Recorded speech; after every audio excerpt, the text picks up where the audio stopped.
Hello mga ka-RFF, ito pong muli si Rex Mendoza ng Ramber Financials. I hope you are all well, staying fit and healthy, and feeling blessed with all that we have in our lives. Alam niyo po, napakaganda if we stay grateful. Sabi nga nila, if you're thankful, then there's going to be more to be grateful for in your life. You know, for this video, I'm going to be focusing on a very specific topic. In many of the seminars that I run on personal finance, on financial planning, more often than not, pagkatapos po ng seminar, may lalapit sa akin, may mga lalapit at magtatanong, Boss Rex, huli na ba ang lahat? Kasi 50 na ako, hindi pa ako nakahanda for my retirement. Yung iba naman, malapit na mag-50 or kahit nga lampas na ng 50, hindi pa nakakapag-umpisang maghanda para sa kanilang retirement. Ang natural na tanong, is it too late? Can I still do something about it? Again, my common response is that it is never too late. It is never too late to do the right things.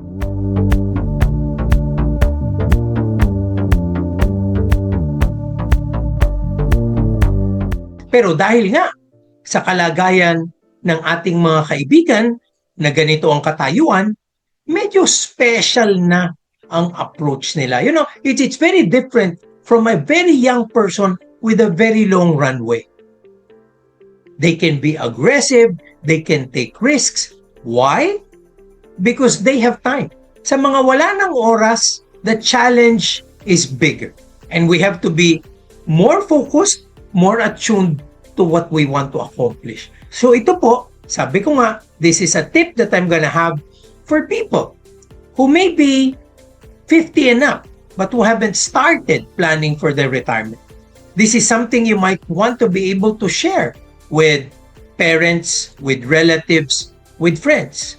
Pero alam nyo, kahit medyo bata-bata ka pa, maganda ring panoorin mo ito because something that works for someone 50 and up can actually work well for you too. And again, you don't have to wait for that specific problematic situation to happen. You can execute early and well to put yourself in a better position to enjoy your twilight years. So, what are the things that I would like to advise those who are 50 and up who aren't yet ready for retirement? The first one is strategically and aggressively downsize your lifestyle.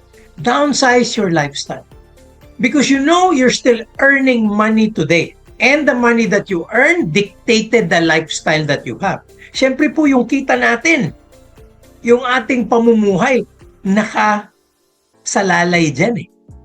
Apektado ang ating day-to-day decisions ng kinikita nating pera.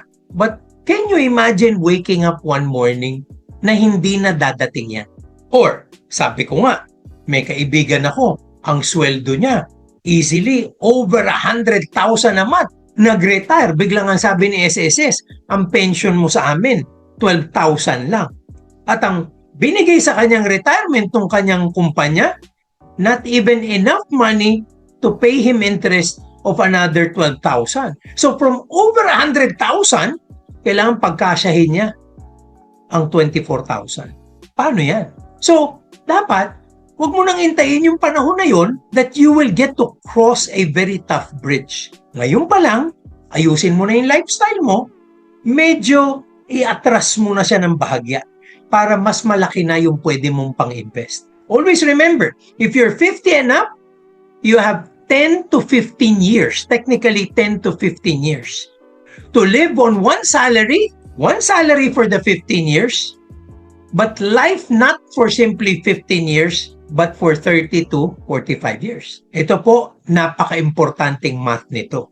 Iniisip natin ang sweldo natin ngayon, enough for our lifestyle.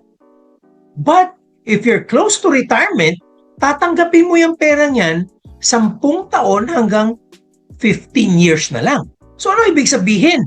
Meron kang kinikita ngayon na kailangan mapagkasya mo within the 15 years mo siyang kikitain to make you live for 30 years. So your earning money for 15 years but you're planning to spend it over 30 years. Yan po yung mindset na yun. Kaya kailangan, downsize mo na ang iyong lifestyle para mas malaki ang pang-invest mo para yung remaining 15 years mo after you retire, and it can be longer than that. That's the reason why it's very, very important to take a grip on this reality. Because yung sinasabi kong 15 years, 80 years old lang yun. What if you live till 90? So dapat cut expenses if you can live in a more modest home. Yung mga nangungupahan dyan ng 50,000.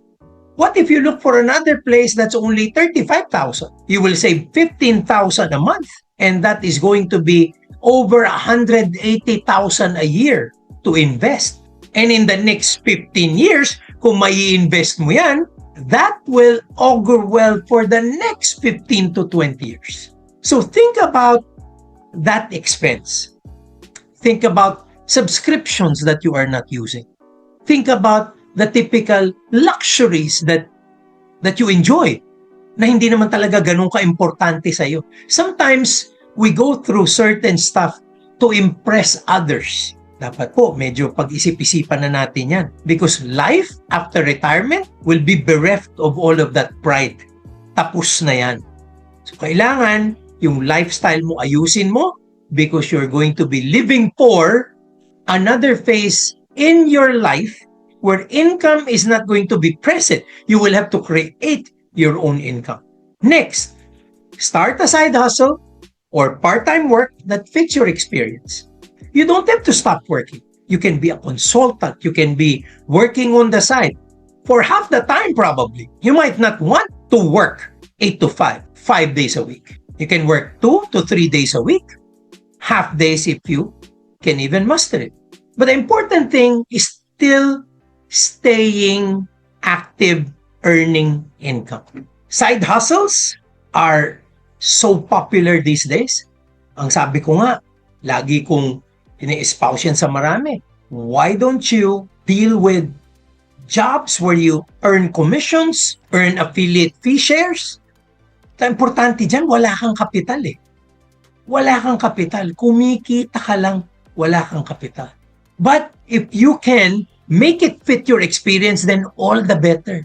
Kasi may sense of fulfillment ka. Alam mo yung trabaho at gusto mo yung ginagawa mo. Next, maximize government programs and incentives early. In this particular case, again, the platforms that I talked about previously, MP2, yung mga savings programs ng gobyerno, pera, lahat yan, todohin mo na yan. Pero ito yung isa sa pinaka-importante. Huwag ka na mahiyang gamitin yung senior card mo. A lot of people, sometimes, natutuwa ako eh. Parang, masyado bang ma-pride na ayaw maglabas ng senior card? 20% discount on the restaurant, 12% yung VAT, matatanggal mo 32% of your expense. Dahil pride, gusto mong mukhang bata, ganun ba yun? To tell you frankly, I probably will be, kahit papano po, a little well off. But I will never miss using my senior citizen card. Minsan nga po, pag nakalimutan ko pa o wala akong dalang wallet, nasa telepono ko meron akong picture ng aking card. Or kahit gamitin ko yung aking lisensya sa pagmamaneho, kahit papano, the government has now given you all access para wala na silang dahilan para i-deny kayo. Restaurants, drugstores, other services where we have this benefit aren't given so much leeway to turn you down anymore. So take advantage of it. Napakalaking bagay po niyan. All through time, you will add them all up at pag na-invest mo pa yan, malaking bagay po for our retirement. Build a micro emergency fund. Now, this is different from your emergency fund because this is a micro emergency fund. Alam niyo po kasi, pag medyo may edad ka, mas may dagdag yung emergency. You will have medical issues, accidents, a little bit of untoward incidents. You will have to have something extra for that emergency fund. Kasi hindi lang maaaring huminto ang sweldo mo, pwede ka ring magkaroon ng mga gastos na hindi planado. So, try to do maybe, if I will be asked kung anong level yan, another 3 months of your income. A regular emergency fund is 6 months. Ito po, lagyan nyo ng another 3 months.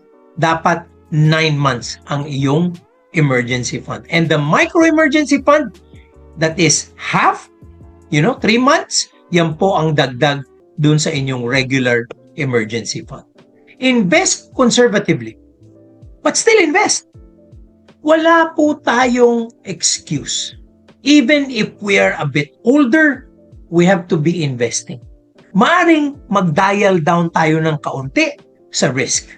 We're not supposed to invest in too much of alpha. Ang sabi ng iba, yung kailangan wag masyado sa equity, kailangan fixed income na lang. Now, hindi po ako masyadong agree dyan. Why? Because lahat tayo may kanya-kanyang portfolio. Hindi rin maganda na yung buong portfolio mo lahat safe. Buhay ka pa rin naman. You still have a runway. I'm not gonna say it's long, so I'm not going to be too aggressive. Pero ang importante, dun sa iyong 100%, pwede ka pa rin magkaroon ng 15 to 20% focused on growth. Now, when you become 70, 75, abay yan, talagang yun, fixed income na lang. Pero if you're a little over 50, I don't think you have to be too safe. The key is to understand risk. And understanding risk doesn't mean you have to avoid it completely. You have to manage it. So portfolio allocation is key. Asset allocation will be key. Stay active and productive.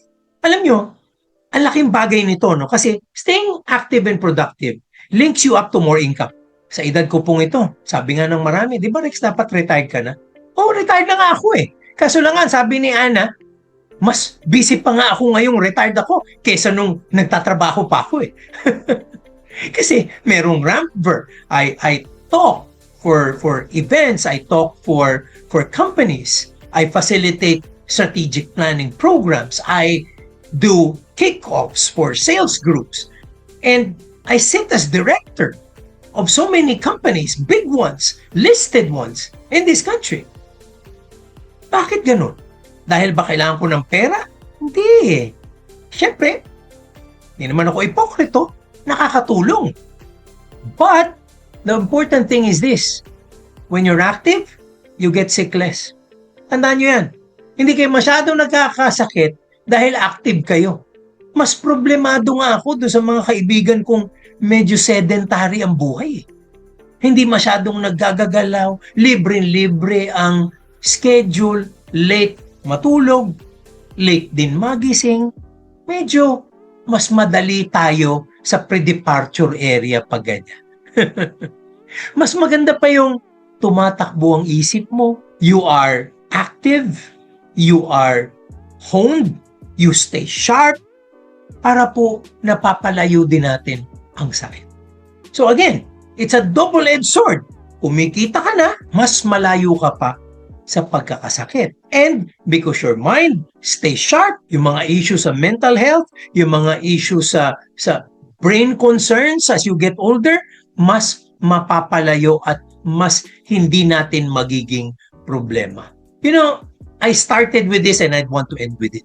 If you're doing the right things, it's never too late for them. Mas malaki po ang problema nung tao na, number one, hindi self-aware, you're over 50, you're close to 60 or 65, and you're not panicking yet, and you're not even too concerned. Mas mahirap yon. You have to be self-aware of the situation you're in. But the most important thing, on top of just being self-aware, is to do something about it.